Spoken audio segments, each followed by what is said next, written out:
Tapi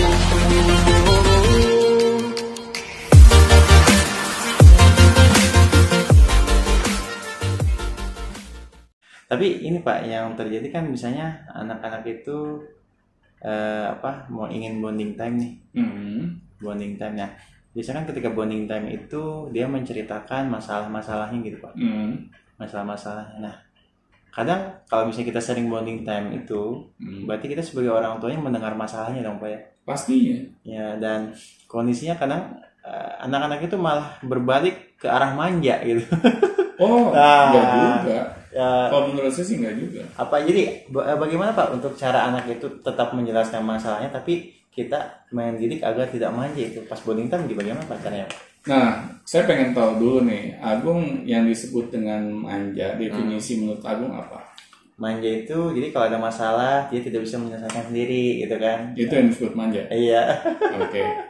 Kalau menurut saya yang namanya manja, kita memberikan sesuatu pada anak bukan apa yang dia inginkan. Bukan apa yang dia butuhkan, tapi yang dia inginkan. Oh, memanjakan atas keinginannya. Iya. Oh. Jadi anak dia menyelesaikan masalahnya, ya, dapat menyelesaikan masalahnya itu memang disesuaikan dengan tumbuh kembangnya. Ya. Ada anak yang misalnya usia anak-anak ya, misalnya nak, kamu belajar misalnya ngikat tali sepatu kamu. Ya, misalnya dia cerita saya nggak bisa, ya. Nah, di situ kita bisa contohkan terlebih dahulu. Oh, jadi langsung mencontohkan saja. Nah, begini cara mengikat tali sepatu. Terus kita lihat nih, anak kita temani, gitu. Gimana nak? Sudah bisa? Ya sudah. Ya. Jadi yang namanya memanjakan itu kita bukannya kita istilahnya mendengarkan keluh kesahnya anak, terus kita bilang anak itu akan otomatis jadi manja, karena dia tidak dapat menyelesaikan masalahnya. Malah kita harus merangsang agar dia bisa menyelesaikan itu gitu ya. Iya, kita dengar. Jadi anak itu sebenarnya butuh teman ngobrol gitu. Meskipun dia menceritakan masalahnya yang terjadi dengan dirinya, ya, anak belum tentu loh ingin diselesaikan masalahnya oleh orang tuanya. Dia hanya butuh teman curhat. Iya, ternyata seperti itu. Tapi kalau kita malah menganggap itu malah membuat anak ini manja, ini malah perspektif yang salah menurut saya. Jadi ketika taubahnya ketika anak itu menceritakan sebuah masalah, kita hanya diam saja gitu Pak. Iya. Yang mendengarkan saja gitu. Benar, kita hanya mendengar, tapi penuh dengan ini ya, rasa keingintahuan ya. Bukannya anak ngobrol terus kita sibuk dengan gadget kita. Akhirnya anak rasa kita tuh sepertinya nggak peduli gitu dengan apa yang anak bicarakan. Ya, bukan seperti itu. Kita benar-benar penuh perhatian ketika anak berbicara. Ya, kita luangkan waktu untuk itu, kita paksa gitu. Meskipun kita nggak suka, tapi kita harus paksa. Karena kalau anak merasa orang tuanya tidak mau meluangkan waktunya, dia akan mencari siapa yang mau.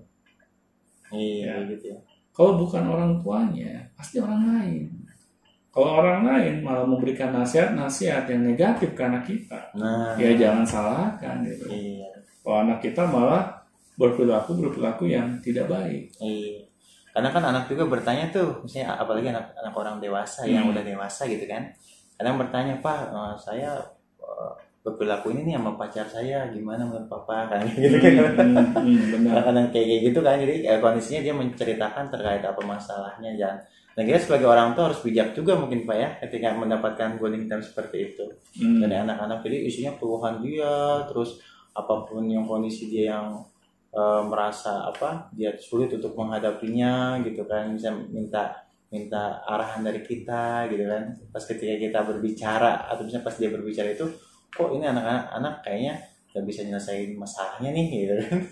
Iya kayak gitu. Jadi memang kalau saya pribadi sih, bonding time itu seperti sedia payung sebelum hujan.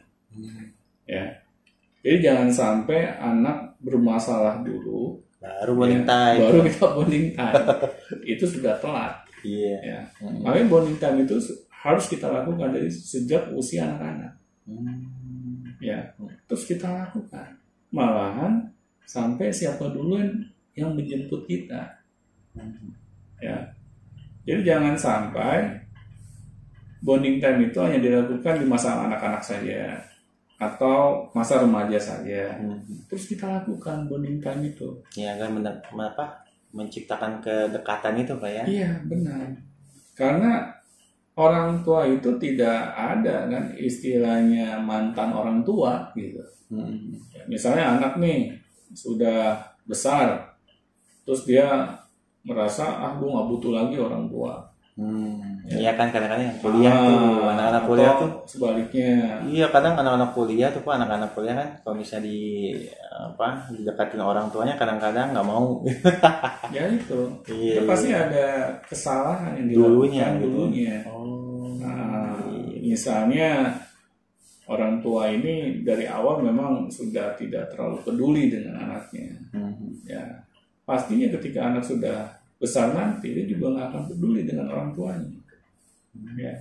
Jadi bukan dia karena malu ya dengan kehadiran orang tuanya pas dia sudah besar, tetapi memang itu nggak pernah dipupuk dari kecil. Dari kecilnya itu yang penting itu.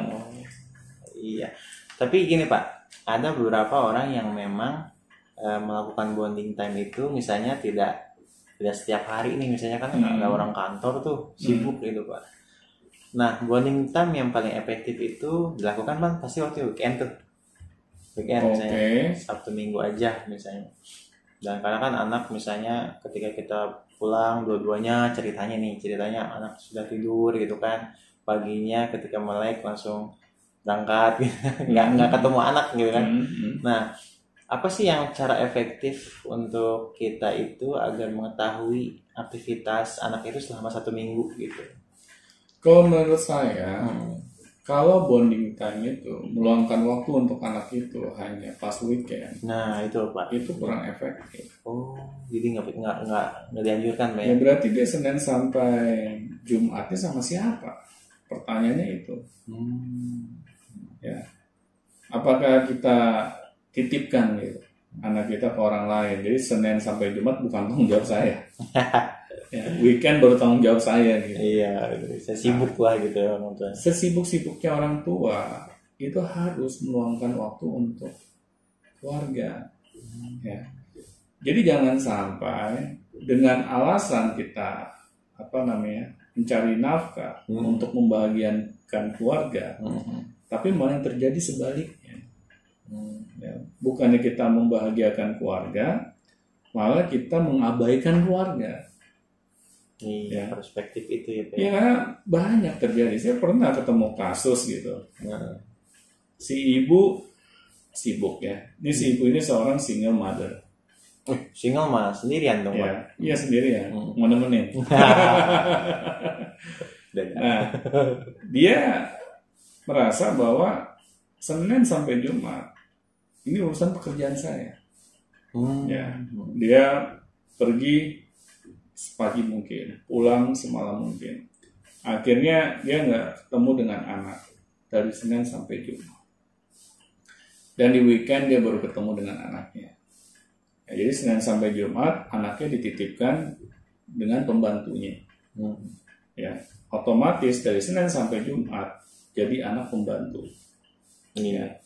Nah, coba deh aku berpikir, kira-kira bukannya saya meremehkan ya, betul, profesi sebagai seorang pembantu rumah tangga, tapi coba aku pikirkan apa yang dia dapat berikan kepada anak-anak kita. Ya kalau sebagai PRT kan ya fokus pada kerjaannya lah gitu, dia nggak fokus pada kegiatan anak itu apa, tapi kerjaan dia kan banyak gitu, dia itu nggak maksimal kan. Ya akhirnya kan anak juga diabaikan. Ya, apakah orang yang bekerja di rumah kita itu memiliki ikatan batin kepada anak kita? Iya. Pastinya kan tidak, karena anak kita itu bukan lahir dari rahimnya. Ya, otomatis gitu. Orang yang kerja di rumah kita juga tidak akan terlalu peduli dengan anak kita mengenai tumbuh kembangnya. ya mungkin salah kadarnya gitu ya, kalau ada pertanyaan jawab gitu kan, iya, sesuai pengetahuannya aja gitu ya. Kalau misalnya diberikan jawaban yang benar, yang salah kan repot. Kalau sampai yang salah kan anak kita akhirnya menerima itu sebagai kebenaran. Nah, tetapi ibunya itu tidak menyadari itu, ya. Pas weekend baru deh ibunya memberikan yang terbaik yang dia rasa gitu buat anaknya. Iya, misalnya diajak mana lah gitu. Diajak jalan-jalan lah. Tapi si ibu ketika mendengarkan masukan-masukan dari orang yang kerja di rumahnya, dia malah nggak mau mendengar tentang keluhan-keluhan yang sudah diberitahukan. Dia anggap bahwa itu tidak benar, anak saya yang benar. Ya. Nah, padahal dari Senin sampai Jumat si ibu ini menitipkan ke siapa sih?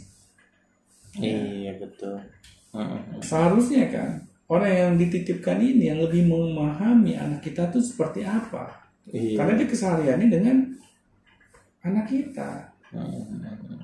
Nah, di sini si ibu tetap tidak mau mendengar juga. Oh, jadi dia menganggap anak kita yang benar gitu ya. Iya. Anak dia yang benar. Ternyata anak ini karena dia merasa kurang perhatian, akhirnya mencari perhatian.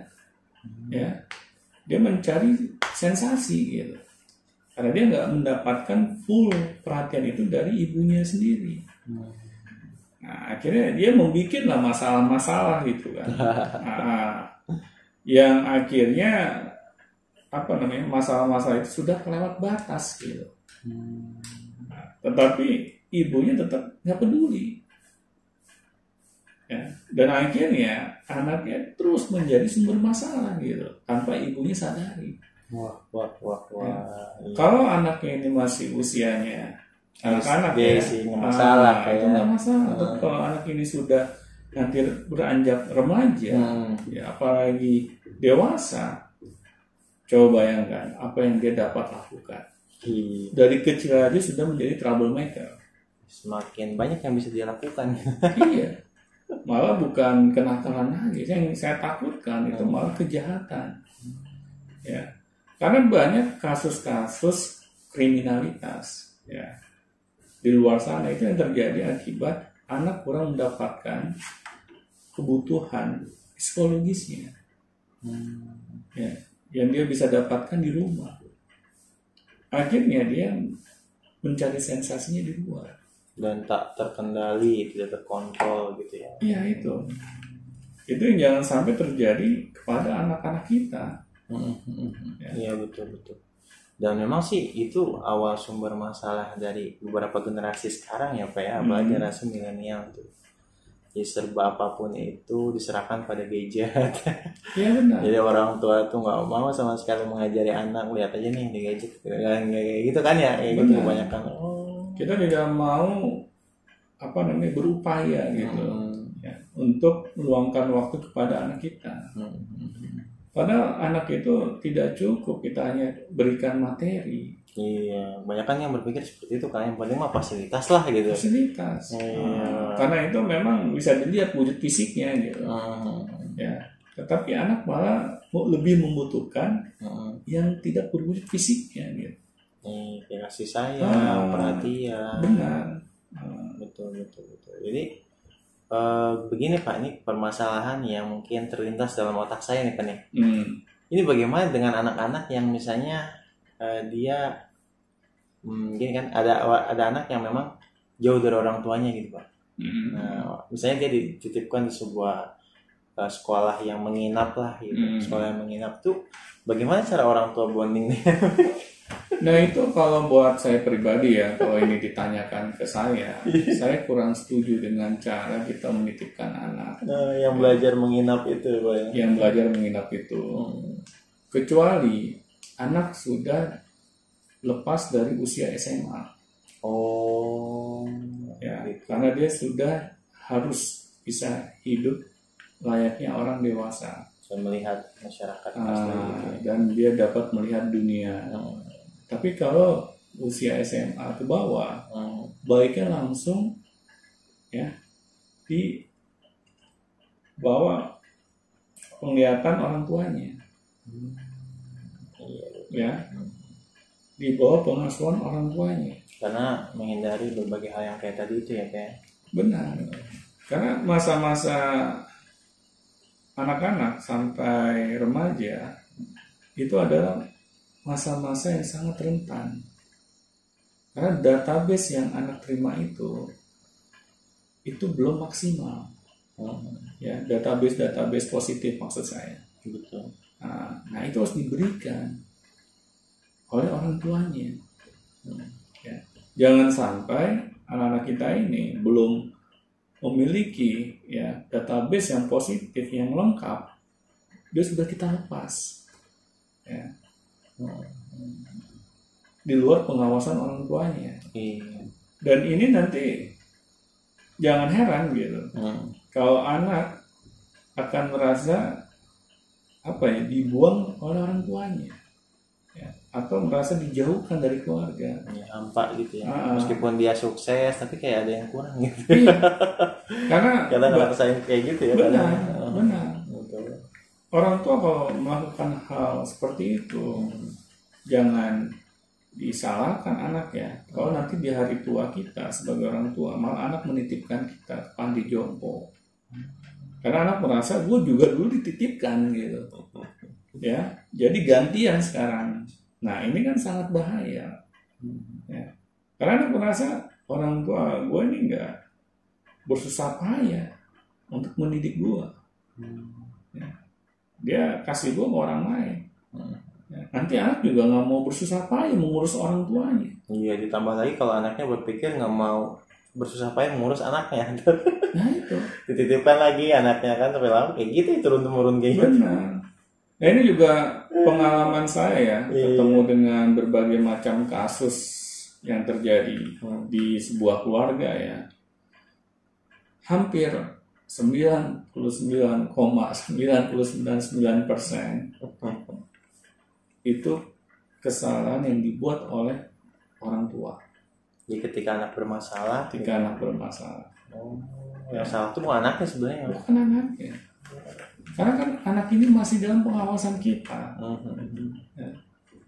Kalau anak sudah melewati misalnya usia 21 tahun, ya, nah, anak itu sudah bisa dibilang dia bertanggung jawab terhadap dirinya.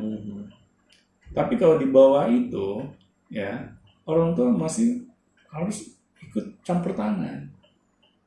Ya, jangan sampai orang tua malah menyerahkan itu ke orang lain gitu. Iya, dan kita nggak tahu orang itu seperti apa gitu kan. Iya benar kan, kita tidak tahu di mana anak kita dititipkan, ya.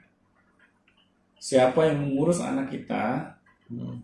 Apakah kita yakin gitu? Mereka akan mengurus dengan baik anak kita. Ya.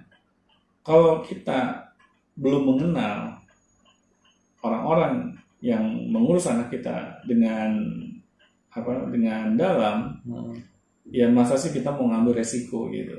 Iya, untuk masa depannya. Iya, untuk masa depan anak kita. Nah, di sini orang tua jangan sampai salah langkah. Betul. Ya, makanya sebelum itu terjadi ya, kita harus mau luangkan waktu dengan anak kita. Ya, meskipun sesibuk-sibuknya kita harus paksakan gitu. Di-timeline kan lah gitu lah. Dibuat schedule-nya, dibuat jadwalnya, ditentukan kapannya, ya. Bonding time itu cara yang paling murah menurut saya. Iya ya. Tetapi efektif. Ya. Tidak perlu misalnya harus bonding time ke Kidzania gitu. Nggak harus juga. Harusnya ngasih hadiah apa gitu. Harusnya. Jadi kita bisa mencari hal-hal yang murah meriah gitu, yang tidak memerlukan uang yang banyak untuk melakukan bonding time.